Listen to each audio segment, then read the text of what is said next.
Okay, guys, because we already passed through what is that? Listening and structure ya. Jadi hari ini kita lanjut ke reading. Lebih tepatnya reading yang chapter 14 dan 15. Seperti yang saya sampaikan di awal, reading nanti yang awalnya harusnya 6 chapters ya, sesuai yang di buku.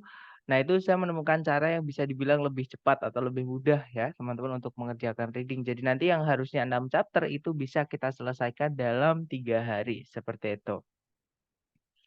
Nah, jadi di hari ke-14 nanti kita akan belajar teknik reading yang pertama, yaitu membaca topik sentence-nya saja. Jadi ada beberapa soal reading itu yang cara mengerjakannya, teman-teman cukup membaca kalimat pertama di setiap paragraf atau nama lainnya, nama bahasa bukunya ya, itu adalah topik sentence, teman-teman. Seperti itu. Nah, jadi kita langsung kenalan dengan reading dulu ya. Nanti kemudian kita bahas materi kita hari ini. Jadi reading comprehension itu mirip kayak listening ya, teman-teman. Jadi teman-teman diminta untuk memahami bedanya kalau di listening itu kan teman-teman mendengarkan. Kalau reading ini teman-teman membaca teks dalam bahasa Inggris dan kemudian nanti diikuti beberapa soal mengenai teks yang teman-teman baca. Nah, di reading ini umumnya itu ada 5 teks ya, teman-teman.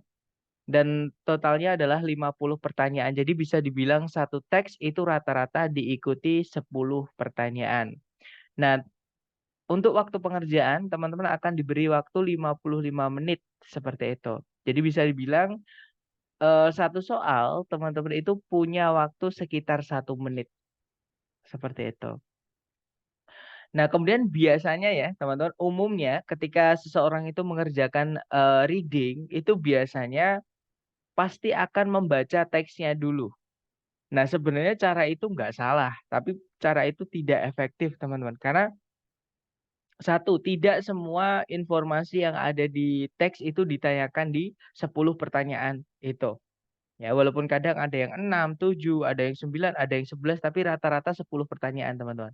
Ya. Nah, 10 pertanyaan itu biasanya itu tidak bisa mencakup seluruh informasi yang ada di teks, teman-teman. Jadi bisa dibilang tidak semua informasi yang ada di teks itu ditanyakan. Maka kalau kita eh, repot-repot membaca semua teks itu kan bisa dibilang percuma, sedangkan waktu kita terbatas, teman-teman.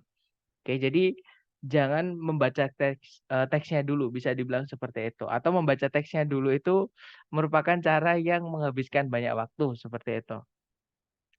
Ya, jadi jangan pakai cara ini. Terus pakai cara apa? Jadi jangan baca teksnya dulu, tapi baca soalnya dulu. Ya, teman-teman lari ke soalnya dulu.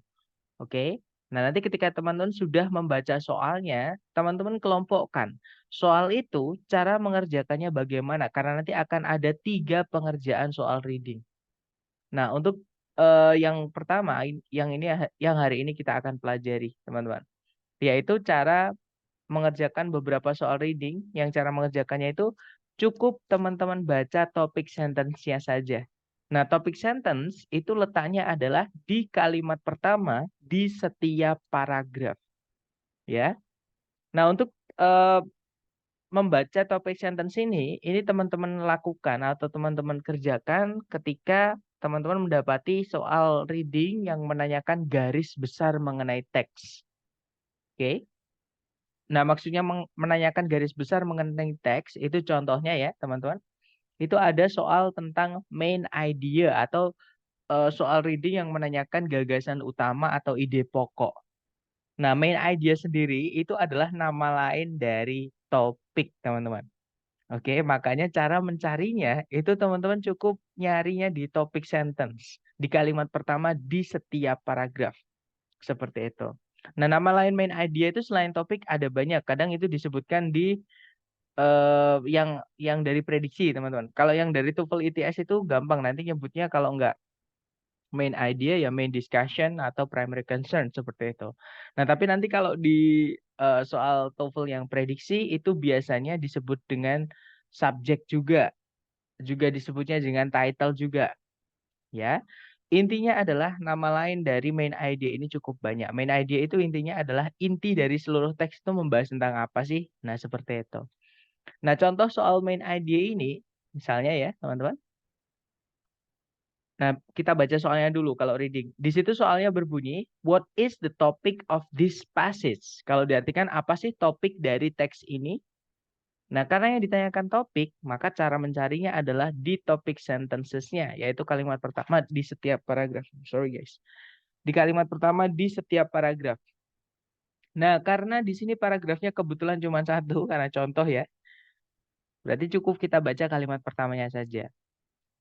Nah, kalimat pertama berbunyi, dalam filsafatnya John Dewey, sebuah perbedaan yang nampak gitu ya, atau perbedaan yang signifikan, itu dibuat antara kecerdasan dan kemampuan menggunakan logika. Seperti itu.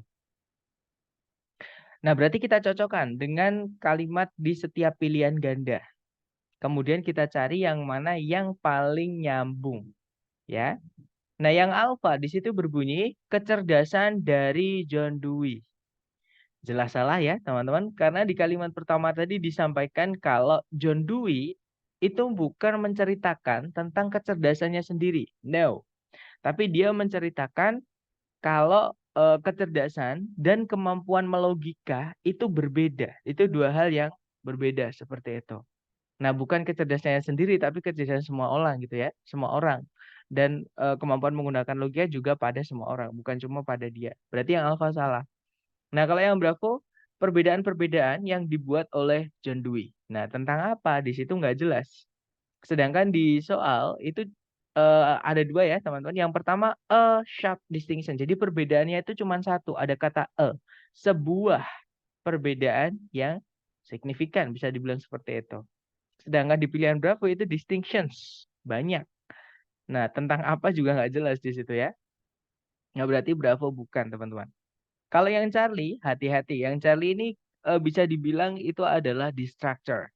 Jadi nggak enaknya di listening, teman-teman. Kadang ada satu atau dua pilihan yang biasanya itu di soal, maksud saya di teks itu ada. Teman-teman bisa temukan itu di teks. Nah, tapi teman-teman harus cek. Yang harus bisa bandingkan gitu ya.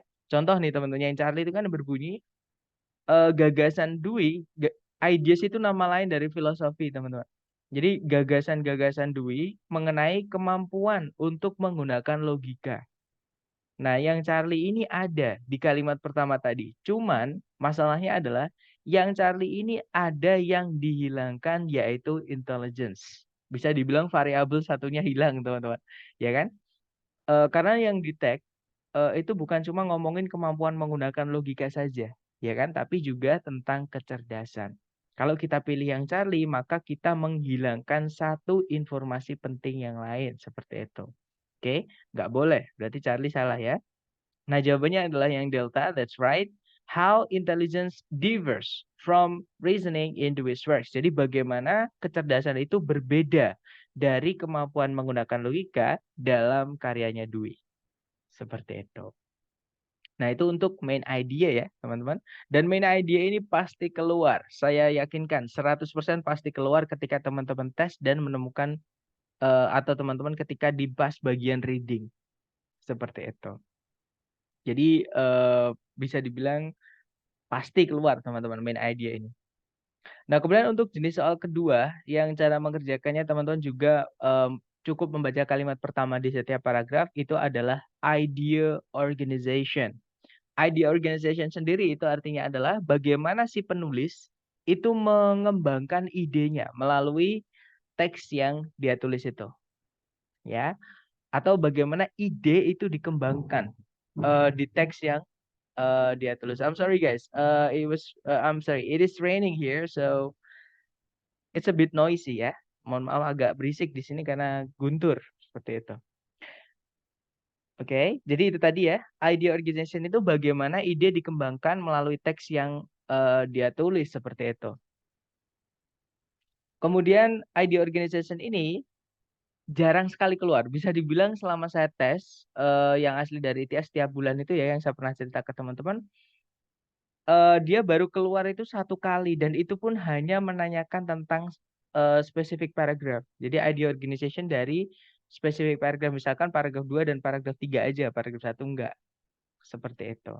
Nah, untuk contoh dari soal yang menanyakan idea organization misalnya seperti ini, teman-teman. Sama ya, kalau di reading teman-teman baca soalnya dulu.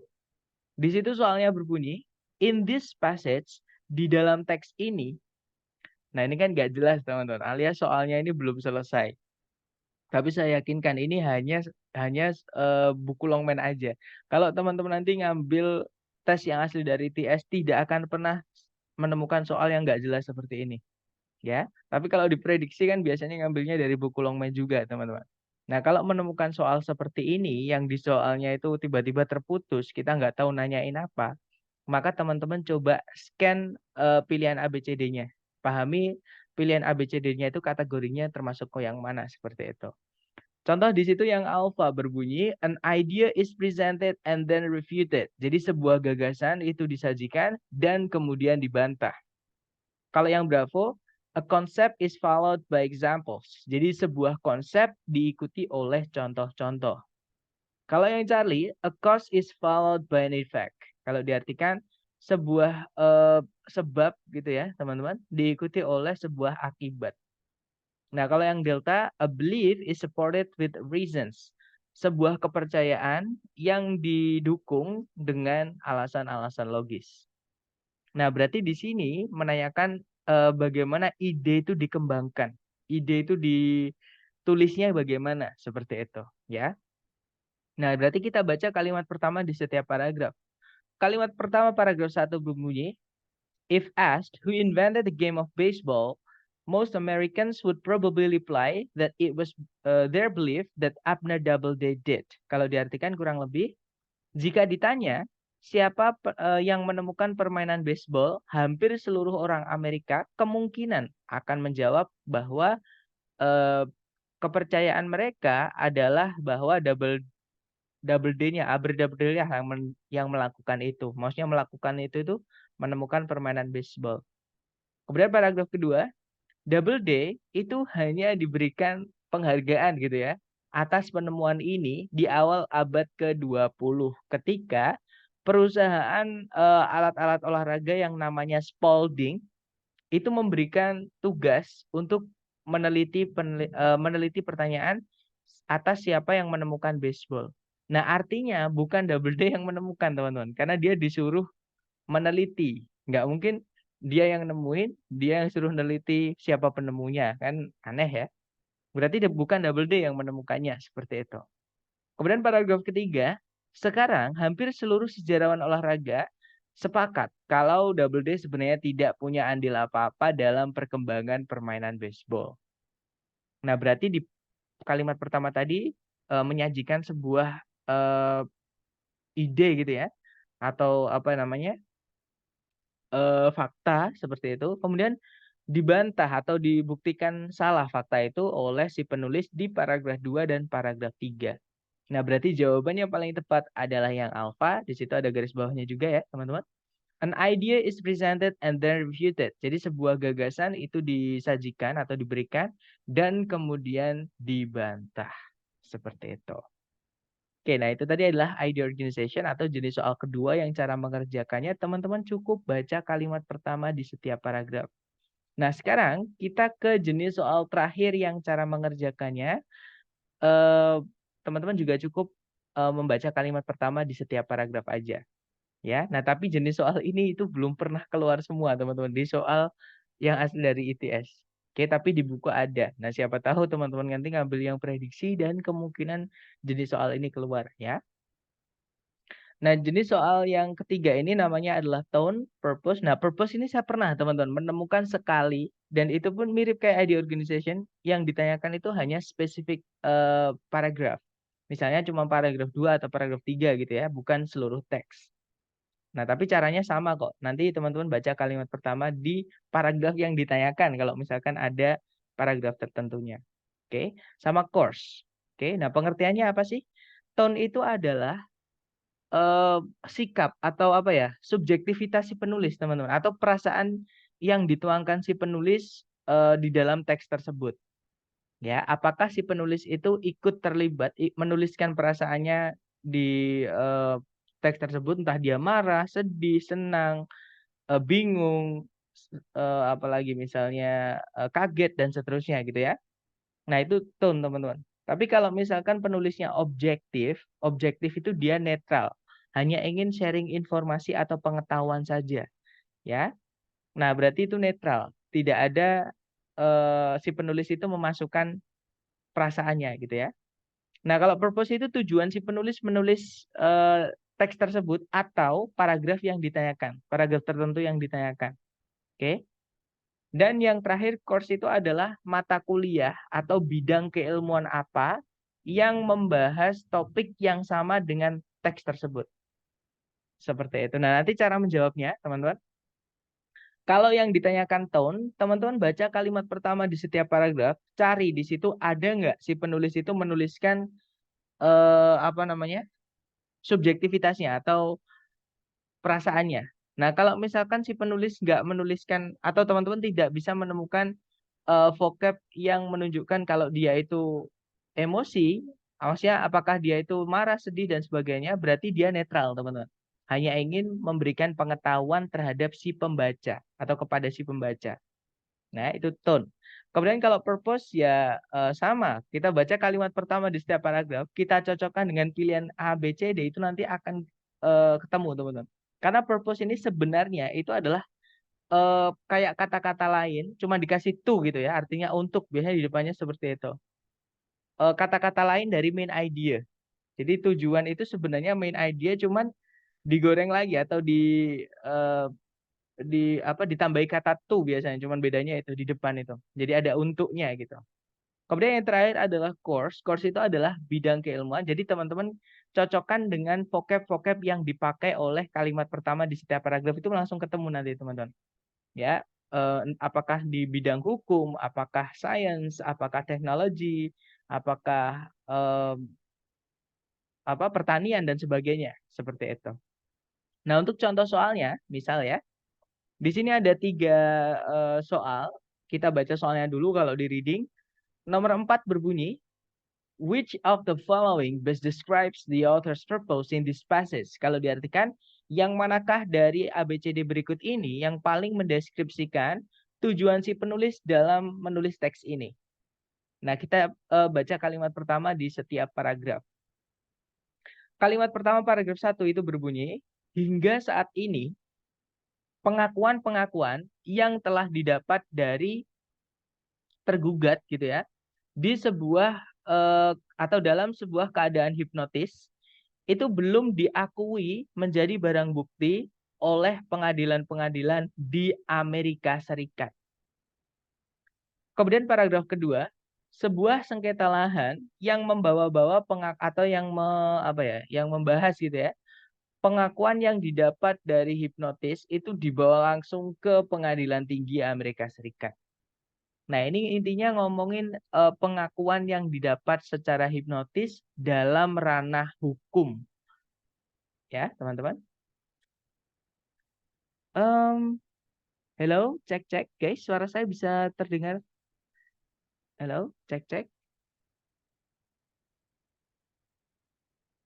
Bisa ya? Oke, thank you. Ya, tadi ada notif di layar saya, koneksi memang terputus tadi teman-teman, disconnected. Tapi I'm back now, so let's continue, oke?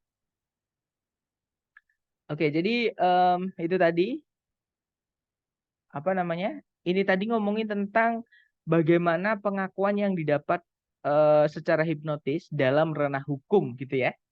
Nah, kalau kita lihat, kita cek satu-satu yang alfa untuk menjelaskan detail-detail dari sebuah kasus pengadilan tertentu. Bukan ya, teman-teman? Memang tadi ada contoh kasus, yaitu sengketa lahan tadi, ya. Nah, tapi itu hanya sebagai argumen pendukung, oke, dari pernyataan kalimat pertama di paragraf 1 tadi, yang menyatakan kalau pengakuan yang didapat dari hipnotis itu nggak bisa dianggap sebagai barang bukti di pengadilan Amerika Serikat. Oke, nah berarti alfa bukan, teman-teman. Ya, kalau yang Bravo untuk mendemonstrasikan kenapa pengakuan yang didapat atau yang dibuat di bawah pengaruh hipnotis itu tidak bisa dipercaya. Hati-hati. Kalau yang Bravo ini seolah-olah kita pukul rata. Kalau ada orang dihipnotis, dia ngaku, nah seolah-olah itu nggak bisa dipercaya. Seolah-olah dia kayak dibuat-buat. Bukan, teman-teman. Ya, karena di teks itu bukan ngejudge, nggak ada kalimat yang bilang di kalimat pertama setiap paragraf itu menyatakan kalau pengakuannya itu bisa dipercaya atau tidak, itu nggak ada. Ya, hanya adanya adalah eh, pengakuan yang didapat dari hipnotis itu nggak bisa dijadikan barang bukti di pengadilan Amerika Serikat. Hanya seperti itu aja. Entah itu bisa dipercaya atau tidak disebutkan. Ya, berarti Bravo bukan, itu jebakan teman-teman. Oke. Nah, kalau yang Charlie, untuk mengklarifikasi peran dari pengadilan tinggi dalam tidak validkan pengakuan-pengakuan dari orang-orang yang dihipnotis. Bukan ya, sebenarnya dari awal itu udah salah. Ada kata mengklarifikasikan peran dari pengadilan tinggi. Nah, pengadilan tinggi itu baru dibahas di paragraf kedua, teman-teman. Jadi bukan cuma di paragraf, maksud saya bukan cuma pengadilan tinggi aja. Semua pengadilan di Amerika Serikat itu apa namanya tidak menyetujui, tidak menganggap kalau pengakuan yang didapat dari hipnotis itu valid gitu ya. Nah, sedangkan yang Charlie cuma Supreme Court aja. Jadi Charlie salah. Nah, jawaban yang tepat adalah yang Delta. To explain the legal status of hypnotically induced confessions. Kalau diartikan, untuk menjelaskan status hukum dari pengakuan-pengakuan yang didapat secara hipnotis. Nah, status hukumnya tadi apa? Status hukumnya adalah tidak bisa dijadikan barang bukti dalam pengadilan. Seperti itu. Nah, itu nomor 4 ya, teman-teman. Jawabannya Delta. Nomor 5, the tone of this passage could best be described as. Jadi, tone dari teks ini bisa dideskripsikan sebagai, nah, ketika kita membaca kalimat pertama di setiap paragraf tadi, tidak ada keterlibatan si penulis, alias si penulis ini tidak menunjukkan perasaannya. Artinya si penulis di cerita yang dia tulis itu netral, teman-teman. Tidak ada sangkut pautnya gitu ya, tidak terdampak, bisa dibilang seperti itu. Artinya dia hanya ingin memberikan informasi atau pengetahuan kepada pembacanya, alias dia netral tadi, dia objektif ya. Nah, berarti jawaban yang paling tepat ABCD adalah yang Delta, teman-teman. Informative. Di sini si penulis hanya ingin memberikan informasi saja ya. Nah, kemudian nomor 6, teks ini kemungkinan akan diminta untuk dibaca di mata kuliah yang manakah di antara berikut ini. Nah, kita cocokkan vocab-vocab yang dipakai di kalimat pertama dengan pilihan ABCD. Oke. Di situ kalimat pertama di setiap paragraf, misalnya kalimat pertama paragraf 1 ada kata confessions, pengakuan-pengakuan. Ada juga defendants yang tadi ya, tergugat gitu ya. Kemudian ada juga evidence, barang bukti, courts, pengadilan di Amerika Serikat. Nah, dari sini sebenarnya udah kelihatan ya, ini ngomongin di tentang ranah hukum, teman-teman. Nah, berarti jawaban yang paling tepat itu adalah yang alpha, American law atau hukum Amerika. Seperti itu. Nah, itu tadi adalah contoh penjelasan sekaligus contoh ya untuk jenis soal apa aja yang cara mengerjakannya teman-teman cukup membaca kalimat pertama di setiap paragraf. Nah, intinya gini teman-teman, kalau teman-teman menemukan soal yang menanyakan garis besar mengenai teks, yaitu 3 tadi ya, nah itu teman-teman cukup baca kalimat pertama di setiap paragraf. Seperti itu. Silakan kalau ada pertanyaan dulu sebelum kita lanjut ke latihan buat teman-teman. Silakan.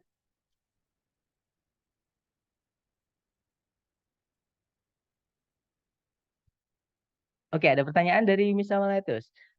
Mister tanya, kalau di bahasa Indonesia kan main idea ada di awal, di akhir. Hati-hati teman-teman. Main idea dengan apa namanya ya itu? Sorry. Deduktif, induktif itu ya, itu adalah pengembangan ide. Jadi ada itu pengembangan ide, kesimpulannya itu ditaruh di awal, di tengah atau di akhir itu beda. Jadi di Amerika eh, kaidah penulisan, terutama seperti ini ya, artikel biasanya nyebutnya, tapi bukan jurnal artikel ya, beda. Artikel itu banyak teman-teman. Ada magazine artikel, ada science artikel, ada juga jurnal artikel tuh beda. Kalau jurnal artikel biasanya tentang penelitian gitu. Nah, ini bukan penelitian tapi tentang pengetahuan umum seperti itu. Nah, itu adalah topik atau apa namanya? Kalau kalimat itu nyebutnya subjek, teman-teman. Atau apa atau siapa yang ingin diangkat sebagai bahan pembicaraan itu diletakkan di paling depan. Ya, beda sama kalau Mungkin kalau di speaking orang Indonesia itu bedanya adalah kita kalau mau ngomong, misalkan pinjam dulu 100 itu biasanya ngomongin tentang eh, sesuatu yang nggak nyambung gitu. Jadi kita itu sering apa namanya berbelit-belit teman-teman. Jadi kayak nggak to the point gitu ya. Sedangkan di sana budayanya orang sana itu kalau mau ngomong langsung intinya apa. Nah, nanti setelahnya itu baru yang dinamakan supporting ideas, ada juga kadang additional information, ada juga intermezzo, sesuatu yang tidak nyambung dengan topik. Jadi bisa dibilang apakah apa namanya? Main idea itu tempatnya selalu di kalimat pertama, jawabannya iya. Topik sentence letaknya selalu di kalimat pertama, seperti itu. Gimana, Miss? Apakah dapat? Apakah menjawab? Does it help? Oke, dapat ya. Dan saya sendiri sudah buktikan, teman-teman. Dulu saya reading, I really sucked. Jadi saya dulu payah ya di reading itu karena menurut saya seluruh jawaban di reading itu kayak seolah-olah benar gitu. Kalau kita baca itu kayaknya semuanya masuk akal. Nah, kemudian saya coba yang ketika dulu saya waktu ngajar Longman itu ya, pakai buku Longman offline itu saya coba praktekkan ketika tes yang saya ceritakan ke teman-teman itu setiap bulan itu ternyata benar teman-teman. Jadi memang caranya seperti itu. Ada peningkatan lah bisa dibilang gitu. Peningkatan yang nilainya itu ada peningkatan lumayan tinggi gitu. Dan sampai sekarang kalau ngerjakan reading ya saya pakai cara ini juga seperti itu. Gimana? Mungkin ada pertanyaan lagi. Oke, dari Mr. Fitra, maaf bisa diulang kalau yang idea organization tadi solusinya gimana atau triknya? Sama, Mister. Idea organization yang kedua ya. Sorry teman-teman, ada yang ketinggalan. Nah, kan ada 3 idea organization itu teman-teman baca kalimat pertama di setiap paragraf, teman-teman pahami ya, kemudian cocokkan dengan pilihan A, B, C, D. Yang mana yang sesuai, yang mana yang nyambung. Seperti itu. Semuanya caranya sama sebenarnya. Cuma nanti teman-teman simpulkan, kemudian cocokkan dengan pilihan A, B, C, D. Seperti itu. Harus dibaca semua, cukup kalimat pertama di setiap paragraf, Mister.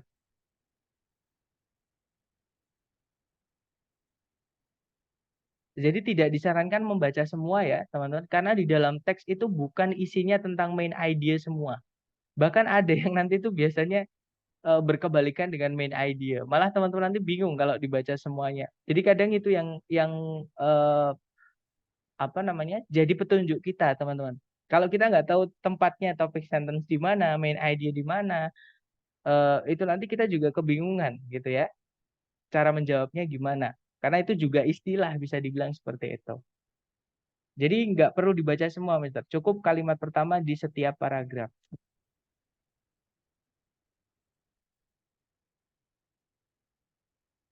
Mungkin ada pertanyaan lagi, silakan.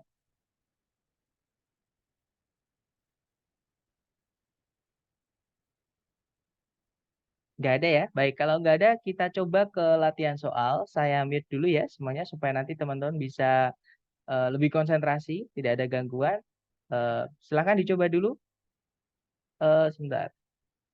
Oke, di sini ada satu soal. Di reading itu maksimal ketika teman-teman latihan, waktunya 1 menit ya, teman-teman. Pastikan 1 menit sudah menemukan jawabannya. Oke, silakan. 1 menit dimulai dari sekarang. Silakan, teman-teman.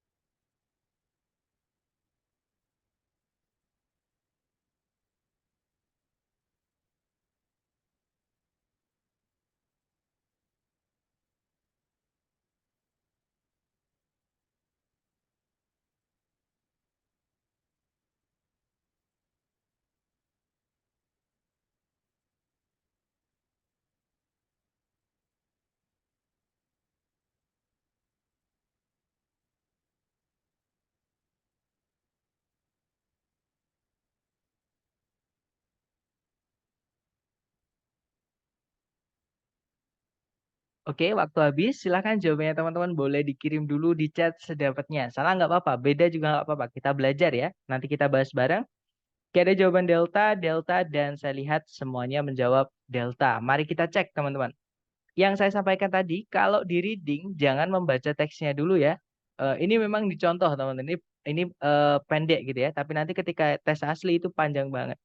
Oke, kita baca soalnya dulu.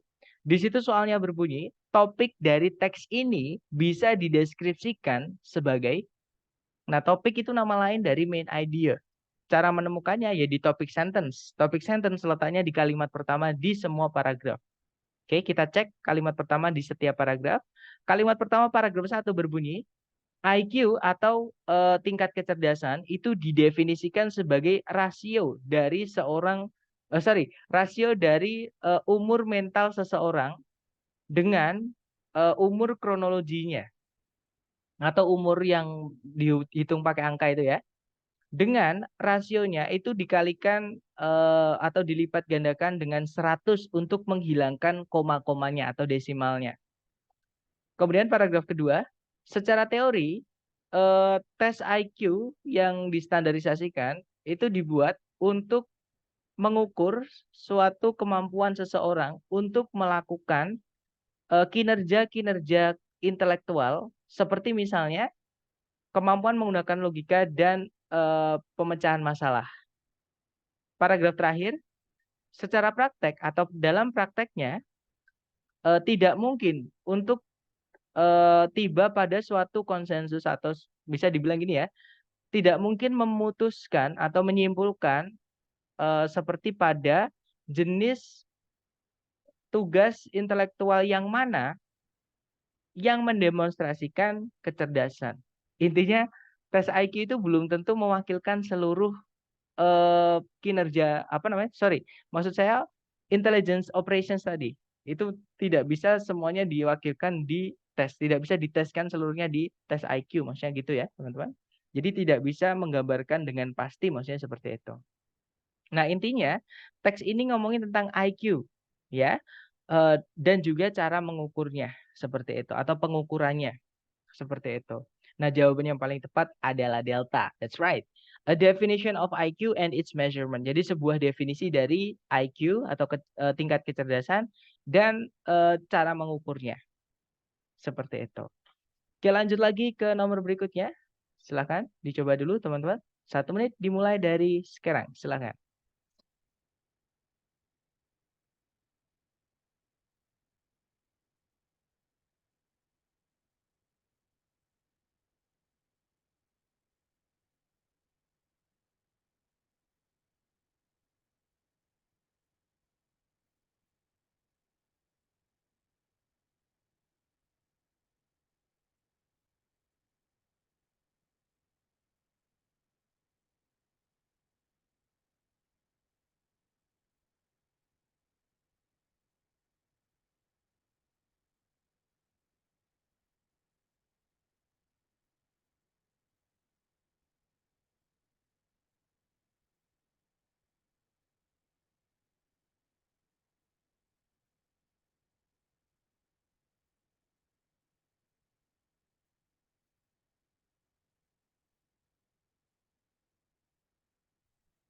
Oke, 1 menit sudah habis. Silahkan jawabannya teman-teman boleh dikirim di chat dulu sedapatnya teman-teman ya. Kemudian kita bahas bersama. Oke. Ada jawaban alfa, kemudian bravo. Oke, nice. Antara alfa dan bravo. Nah, karena berbeda, disitulah tempat kita berdiskusi ya. Mari kita cek bareng. Di sini nomor 2 pertanyaannya adalah, bagaimana informasi di dalam teks itu diorganize atau dikembangkan.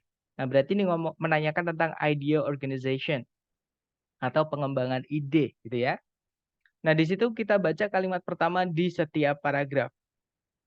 Kalimat pertama paragraf 1 berbunyi, kontroversi itu mengelilingi gagasan akan penggunaan gitu ya, atau dalam menggunakan organisme-organisme yang dimodifikasi secara genetik dalam kehidupan sehari-hari. Nah, GMO sendiri kalau saya nggak salah ya, teman-teman, itu adalah entah itu hewan atau tanaman yang diciptakan dari apa namanya, dari hewan lain gitu. Kalau saya nggak salah ya, kayak misalnya domba apa itu yang umurnya cuman pendek itu teman. Tapi saya lupa, nggak yakin juga ya. Berdasarkan satu maaf teman-teman, kepencet, I'm sorry. Nah, berdasarkan satu pandangan mengenai GMO atau organisme yang dimodifikasi secara genetik tadi ya, para kritik itu berargumen bahwa mereka itu berbahaya. Maksudnya mereka di sini GMO ya. Jadi para kritik itu berargumen bahwa GMO itu berbahaya atau merugikan manusia. Berbahaya terhadap kesehatan manusia dan lingkungan. Jadi berbahaya terhadap kesehatan manusia dan berbahaya terhadap lingkungan. Kemudian paragraf kedua, conversely itu kebalikannya atau sebaliknya gitu ya. Proponen itu yang mendukung. Jadi yang mendukung GMO itu melihat GMO sebagai sebuah alat penting untuk mengatasi tantangan-tantangan global seperti misalnya scarcity itu kelangkaan. Jadi kelangkaan makanan dan malnutrisi. Seperti itu. Jadi yang ini setuju, yang atas enggak gitu ya, teman-teman. Yang satu berpandangan kalau itu berbahaya, yang satu berpandangan kalau dia itu tidak berbahaya, justru malah penting karena untuk bisa mengurangi kelangkaan makanan atau mengatasi kelangkaan makanan seperti itu. Kita cek ABCD. Yang alfa, dua pandangan yang berbeda mengenai GMO itu ditulis. Nah, tadi ada ya, teman-teman. Yang satu setuju pandangan mengenai GMO itu, yang satu setuju yaitu kritik tidak setuju ya. Kemudian yang kedua itu dia setuju. Seperti itu. Nah, kemungkinan alfa bisa. Nah, bagaimana dengan paragraf 1, Sir? Nah, paragraf 1 itu perkenalan atau memperkenalkan GMO-nya. Oke, jadi GMO-nya atau si penulis di sini dia netral, teman-teman. Memperkenalkan dulu yang mana yang ingin dibahas, yaitu tentang GMO. Oke, berarti yang alfa kemungkinan bisa. Kita cek dulu yang Bravo. Kalau yang Bravo definisi, tadi ada ya, definisi GMO itu adalah genetically modified organism. Dan dua contoh dari GMO. Nah, yang nggak ada itu adalah contohnya ini, teman-teman. Kita nggak diberikan contoh GMO di sini. Misalnya kayak domba apa sih, saya lupa teman-teman. Namanya domba sansan atau apa gitu loh. Yang umurnya itu pendek. Seperti itu. Tapi itu kalau misalkan buat mengatasi kelangkaan daging, nah itu bisa. Maksudnya seperti itu.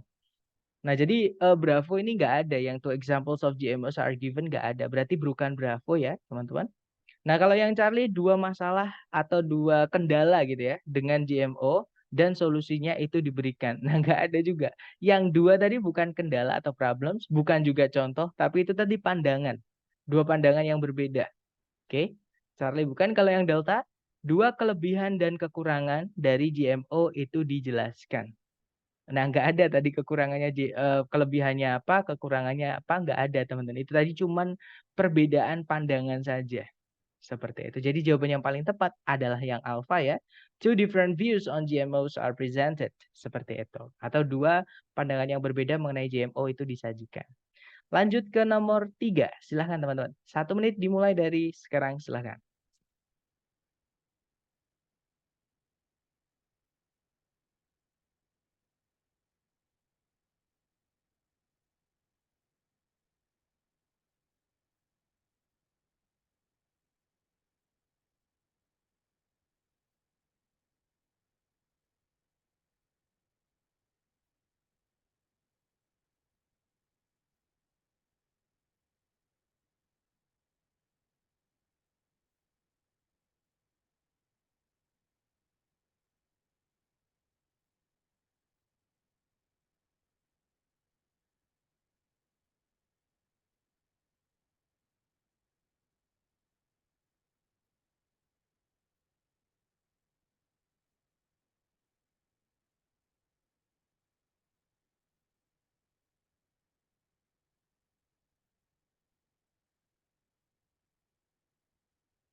Oke, waktu habis. Silahkan jawabannya dikirim di chat teman-teman.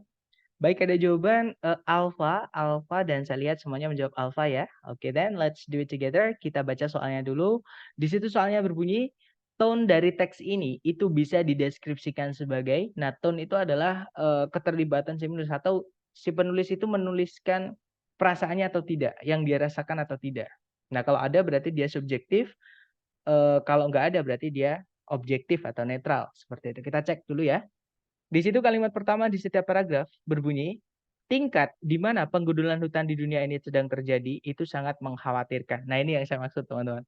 Si penulis menuliskan emosinya atau perasaannya mengenai topik yang dia angkat, yaitu alarming. Alarming itu artinya mengkhawatirkan atau serius ya. Nggak bisa dibuat bercanda, maksudnya seperti itu. Nah berarti di sini si penulis itu merasakan khawatir.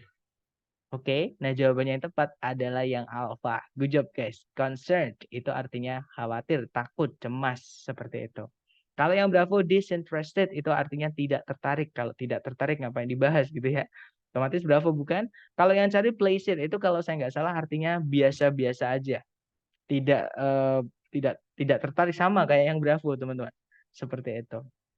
Bukan ya. Kalau yang delta exaggerated itu artinya dilebih-lebihkan atau biasa kita nyebutnya alay gitu ya, teman-teman. Bukan dilebih-lebihkan karena si penulis di situ menyebutkan data. Kalau kita lihat di beberapa kalimat lanjutannya itu ada angka-angka, ada tahun, ada angka. Artinya dia ngomong bukan berdasarkan bukan tidak berdasar ya, tapi ada dasarnya, ada datanya seperti itu. Berarti jawaban yang paling tepat adalah alpha. Well, good job guys. Oke. Nomor 4 sampai selesai ini nanti adalah soal yang saya comot asli dari ITS. Ya, mungkin agak beda, sedikit lebih panjang, tapi dicoba dulu, jangan takut salah. Silahkan teman-teman. 1 menit dimulai dari sekarang. Silahkan.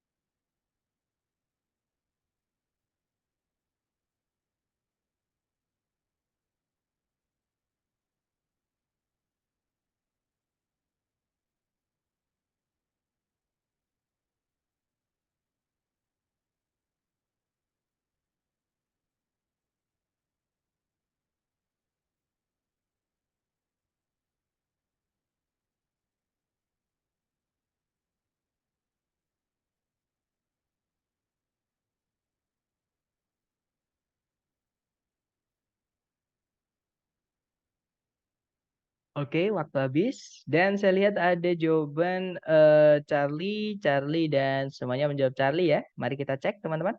Di situ nomor 4 pertanyaannya adalah, what is the passage mainly about? Tentang apa teks ini? Intinya gitu ya. Nah, berarti ini adalah nama lain dari main idea atau topik sentence. Topik. Cara menjawabnya kita baca topik sentence-nya, yaitu kalimat pertama di setiap paragraf. Kalimat pertama paragraf 1 berbunyi, kata berbahasa Prancis Renaissance itu berarti kelahiran kembali. Paragraf kedua, perubahan-perubahan dalam penampilan ini itu sangat mempengaruhi budaya musik dari periode Renaissance.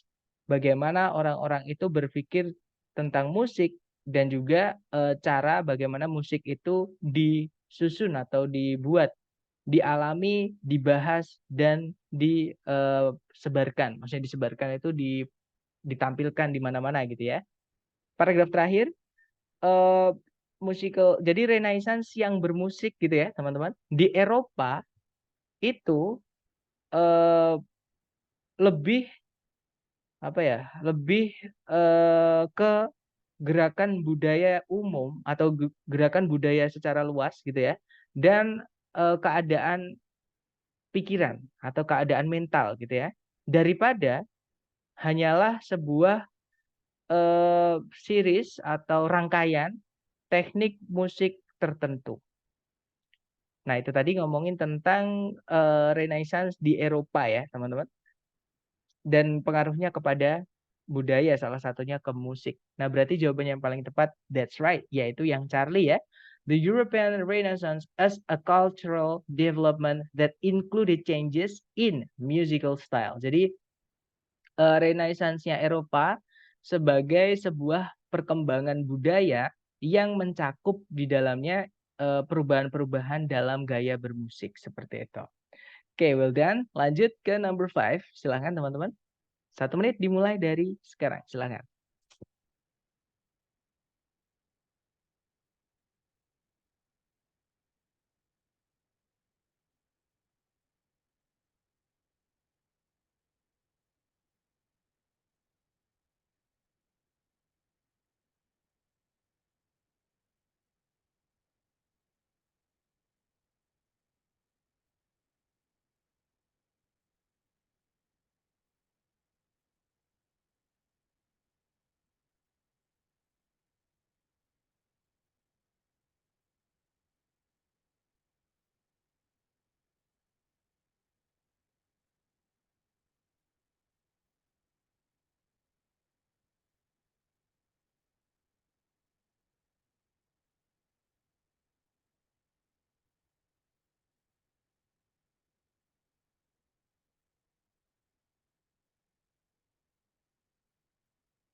Oke, 1 menit sudah habis teman-teman. Silahkan jawabannya dikirim di chat sedapatnya teman-teman dulu. Salah nggak apa-apa, kita belajar ya.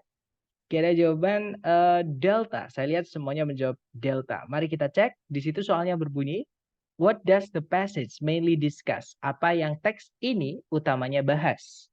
Nah, ini nama lain dari main idea ya, main discussion itu. Berarti kita baca kalimat pertama di setiap paragraf. Kalimat pertama paragraf 1 berbunyi, berbeda dari opini publik gitu ya, atau opini yang populer, umum gitu. Frost itu kalau saya nggak salah itu tanah yang beku dan temperatur yang sangat dingin itu apa ya, berpengaruh sangat sedikit pada pewarnaan dari daun-daun di musim gugur atau daun-daun yang berguguran maksudnya gitu ya. Kemudian paragraf kedua berbunyi, di musim semi dan musim panas, daun-daun itu hijau karena mereka mengandung jumlah yang besar dari pigmen-pigmen hijau yang disebut klorofil. Paragraf ketiga, daun-daun dari beberapa tanaman itu berubah menjadi merah atau ungu warna-warna yang disebabkan oleh kelompok pigmen yang lain yang disebut anthocyanins. Paragraf terakhir, tanaman-tanaman yang menggugurkan daun tidak bisa bertahan hidup di musim dingin jika mereka tetap mereka tetap menjaga gitu ya, menjaga daun mereka, maksudnya tidak merontokkan daun mereka, karena daun mereka itu akan kehilangan lebih banyak sekali air daripada akan kehilangan lebih banyak sekali air karena gitu ya, atau atas udara musim dingin yang kering daripada yang akarnya itu bisa serap dari tanah yang membeku. Seperti itu. Nah, itu tadi teman-teman. Berarti intinya adalah sebenarnya pewarnaan daun itu bukan atau apa ya, tidak tidak eh, dipengaruhi oleh musim, atau musim itu berpengaruh sangat sedikit terhadap pewarnaan daun-daun suatu tanaman.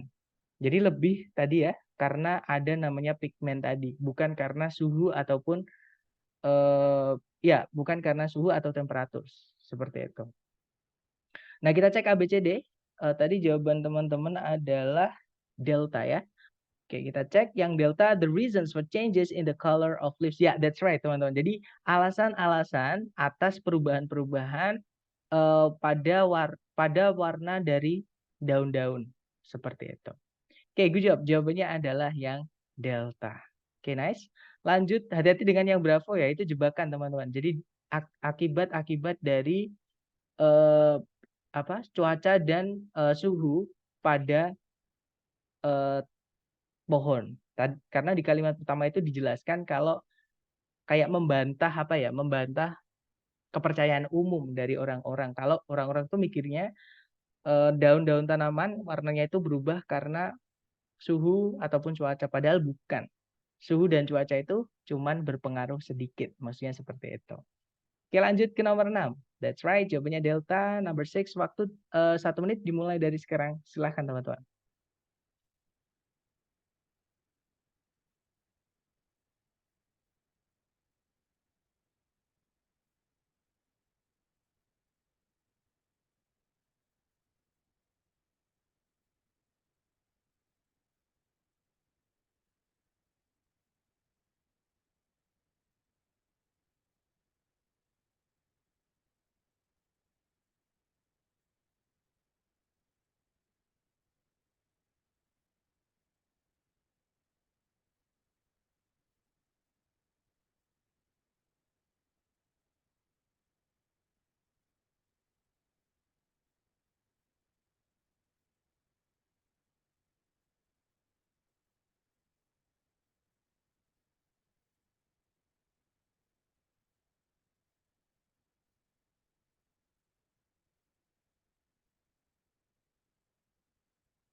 Oke, thumbs up teman-teman.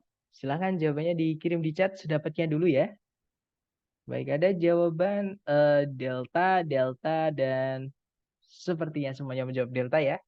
Baik, kita cek bersama. Seperti biasa kalau di reading kita baca soalnya dulu. Nah, di situ soalnya berbunyi, the main point of the passage is to, jadi main point itu nama lain dari main idea ya, atau inti gitu ya. Inti dari teks ini adalah untuk, nah sama kayak purpose teman-teman. Jadinya ya, ada to-nya di situ. Nah, kita cek kalimat pertama di setiap paragraf. Kalimat pertama paragraf 1 itu berbunyi, perubahan dari pohon palem dan dinosaurus menjadi bahan bakar fosil, seperti misalnya batu bara untuk yang palm trees tadi ya, dan oil itu minyak itu untuk yang dinosaurus, merupakan sebuah fenomena yang diketahui banyak orang. Nah, setelahnya itu kalau kita baca juga nggak apa-apa, karena cuma satu kalimat. Kalimatnya berbunyi, tapi bagaimana itu terjadi? Maksudnya perubahan dari pohon palem tadi sama dinosaurus kok bisa jadi bahan bakar tadi ya, seperti itu.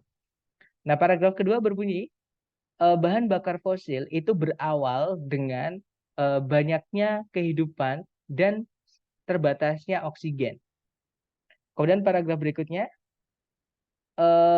batu bara itu terbentuk ketika pit itu kalau saya nggak salah, ini ya teman-teman,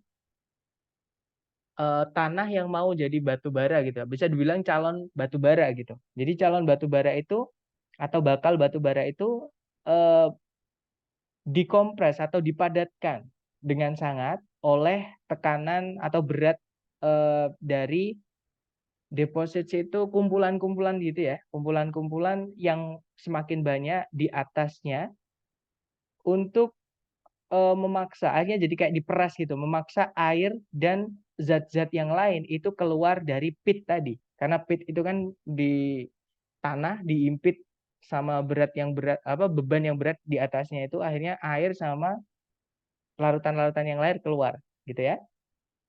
Yang menyisakan massa dari karbon yang sangat padat.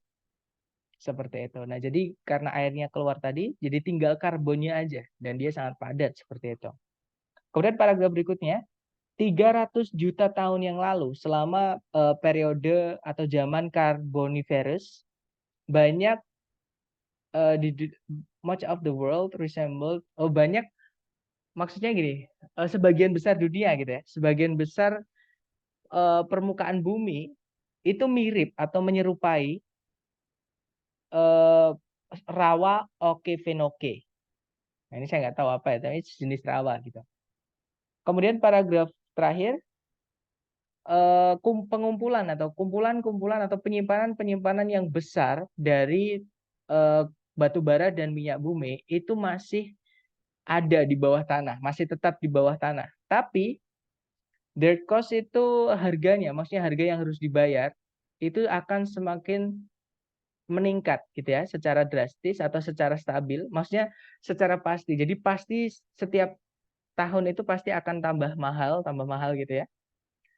Entah itu di dolar itu berarti dalam nilai uangnya, berarti semakin mahal secara finansial, secara uang, dan secara environmental terms. Jadi juga berbahaya atau beresiko terhadap lingkungan. Maksudnya seperti itu. Nah, kita cek A, B, C, D. Yang alpha mempromosikan atau mengajak gitu ya. The conservation of fossil fuels itu berarti pengelolaan atau mengajak untuk menjaga maksudnya gitu ya. Penggunaan bahan bakar fosil. Bukan ya, teman-teman. Karena ini tadi intinya adalah si penulis ingin menjelaskan bagaimana sih bahan bakar fosil itu bisa terbentuk. Yang awalnya dari palm trees atau pohon-pohonan seperti kelapa, palem, dan sebagainya itu kok bisa jadi coal. Dan juga dinosaurus, awalnya dia dinosaurus tiba-tiba bisa jadi minyak gitu ya. Itu bagaimana prosesnya tadi dijelaskan. Nah, berarti tadi jawabannya teman-teman adalah yang delta. Mari kita cek. Meningkatkan pengetahuan atau pemahaman tentang bagaimana fosil fuels atau bahan bakar fosil itu terbentuk. Nah, ketemu betul. Jawabannya adalah yang delta, teman-teman. Oke, that's great. Lanjut nomor 7, berarti terakhir ya. Dicoba dulu, waktunya 1 menit, dimulai dari sekarang. Silahkan, teman-teman.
Oke, 1 menit sudah habis, guys. Silahkan jawabannya dikirim dulu di chat sebisanya, teman-teman. Beda nggak apa-apa, salah nggak apa-apa, kita belajar.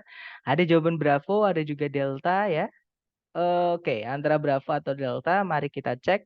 Seperti biasa, kalau di reading kita baca soalnya dulu. Di situ soalnya berbunyi, what does the passage mainly discuss? Jadi, apa yang teks ini utamanya bahas? Nah, berarti kita baca topik sentences-nya ya, karena pertanyaannya main discussion itu nama lain dari main idea atau topik seperti itu.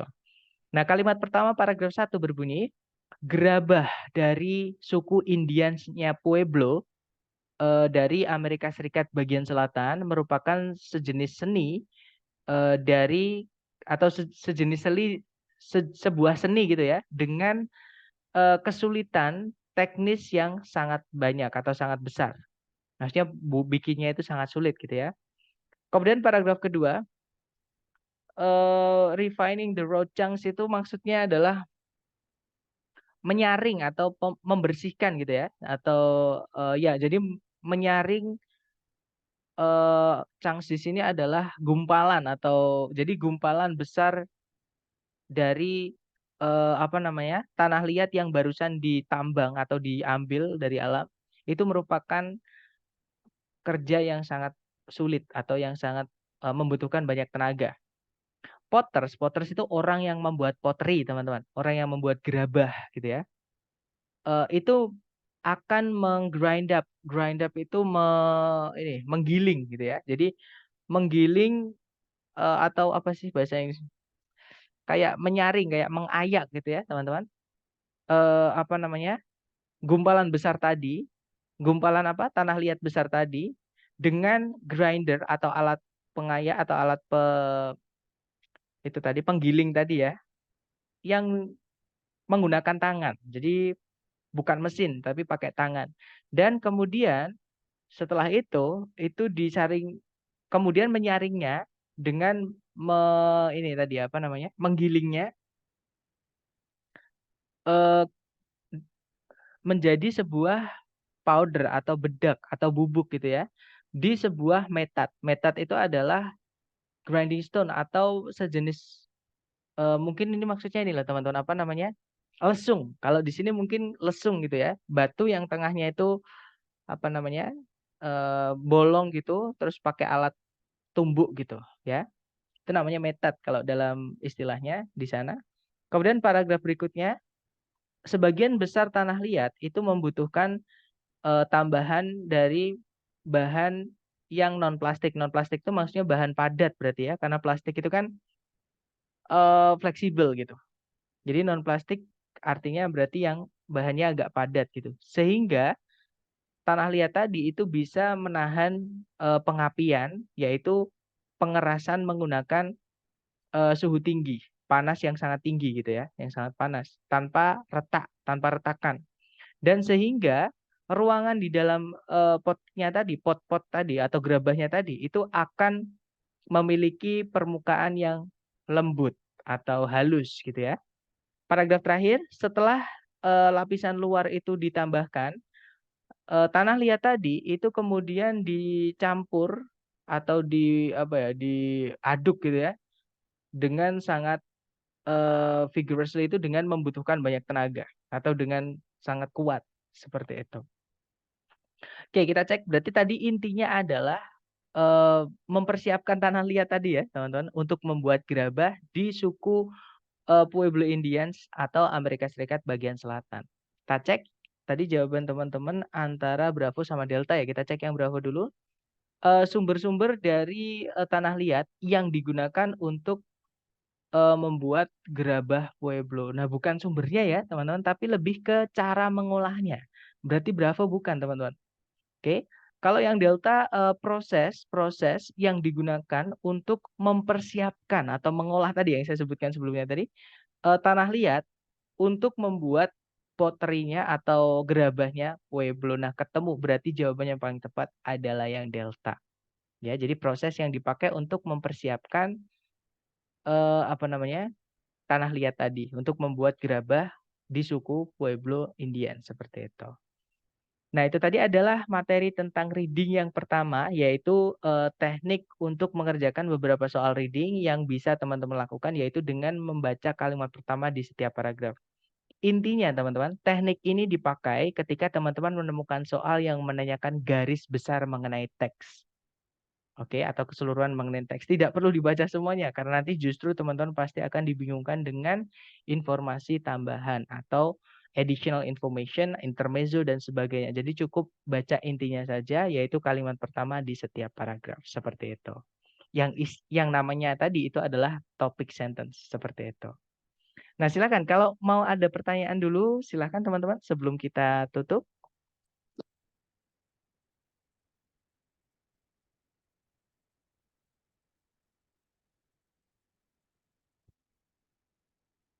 Nggak ada ya? Baik, sebentar. Di chat sepertinya ada yang bertanya. Oke, hampir semua atau pasti semua bahan bacaan yang tadi saya sebutkan, atau mungkin saya coba tanya ke yang lain dulu ya. Kapan kita menggunakan cara ini, teman-teman? Kapan kita menjawab soal reading itu cukup kita baca kalimat pertama di setiap paragraf. Oke, satu main idea, bolehlah. Main idea, kemudian tadi ada 3 ya, bukan cuma main idea aja. Ideas organization. That's right, idea organization. Bagaimana si penulis itu mengembangkan idenya.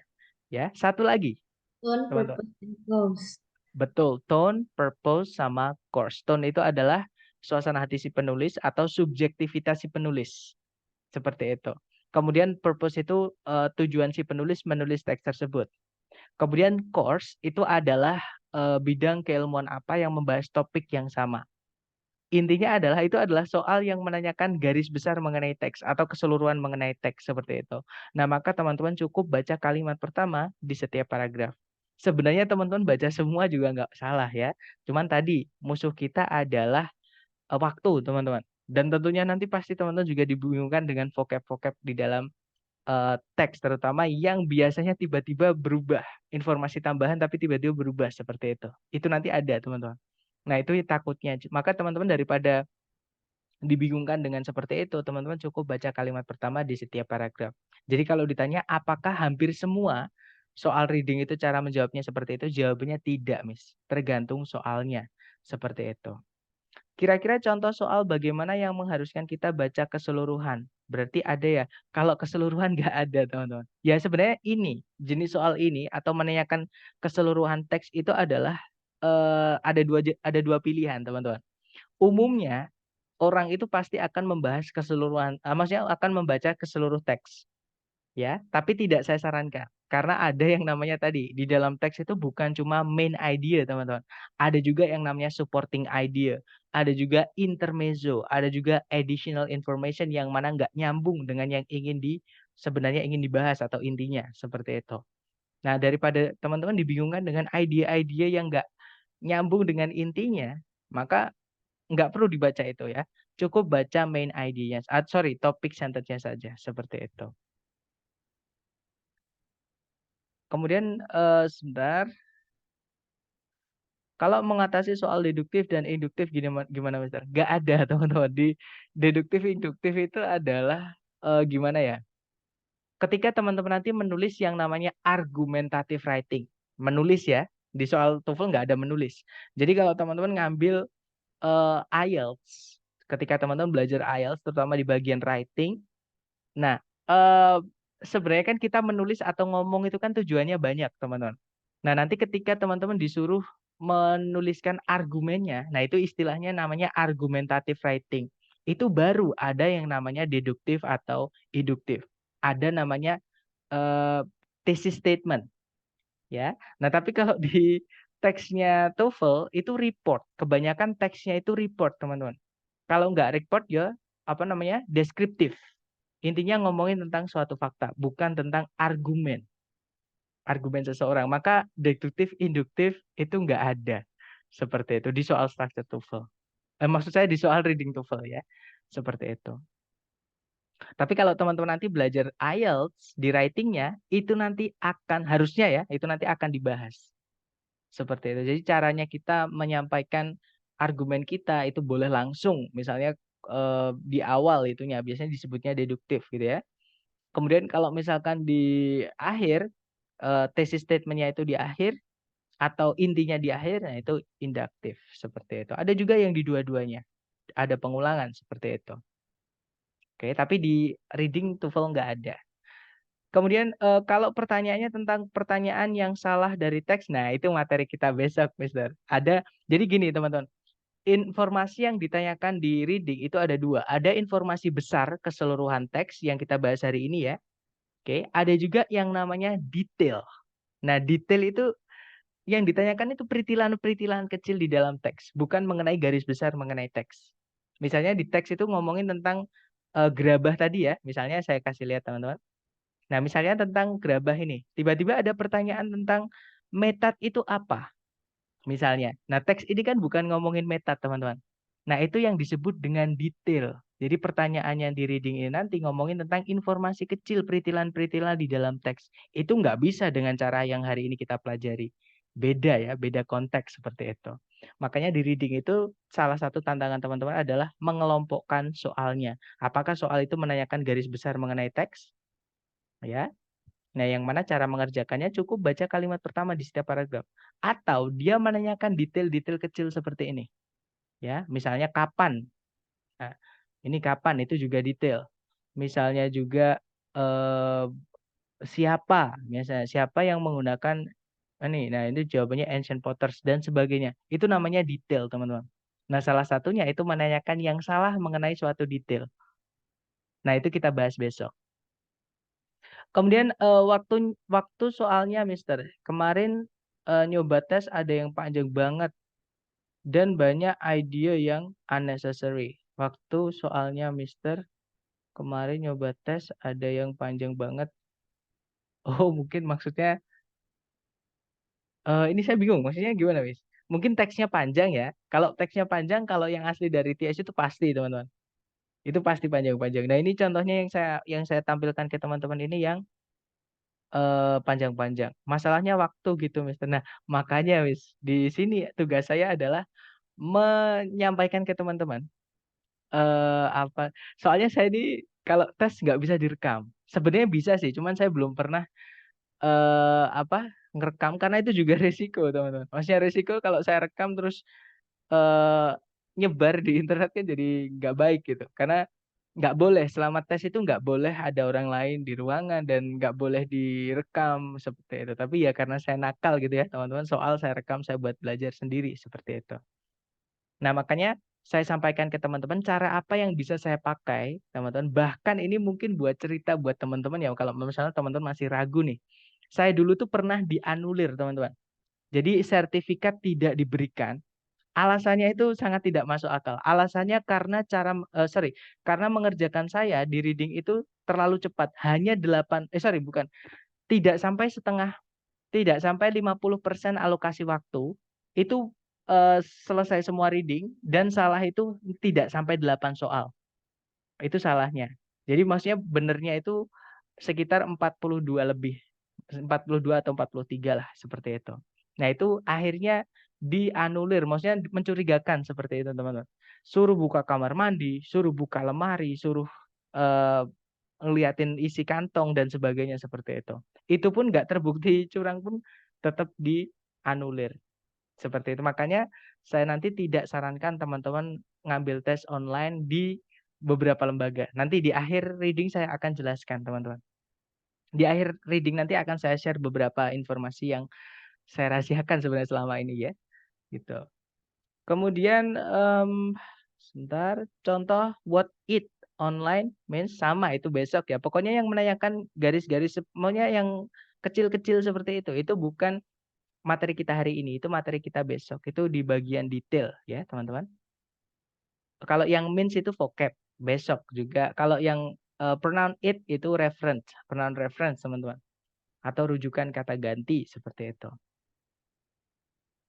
Kemudian sebentar, masalahnya waktu ya tadi ya, makanya tugas saya di sini adalah menyampaikan ke teman-teman, trik menjawab reading dengan cepat. Ya makanya saya larang teman-teman untuk membaca seluruh teks karena pasti teman-teman boleh coba deh ketika latihan. Coba teman-teman baca teksnya dulu, teman-teman baca soalnya kemudian pasti nanti balik lagi baca teksnya lagi. Dan itu nanti akan mengulangi pekerjaan yang teman-teman sudah lakukan diulangi lagi. Jadi nggak perlu teman-teman. Jadi membuang-buang waktu, membuang-buang tenaga, seperti itu.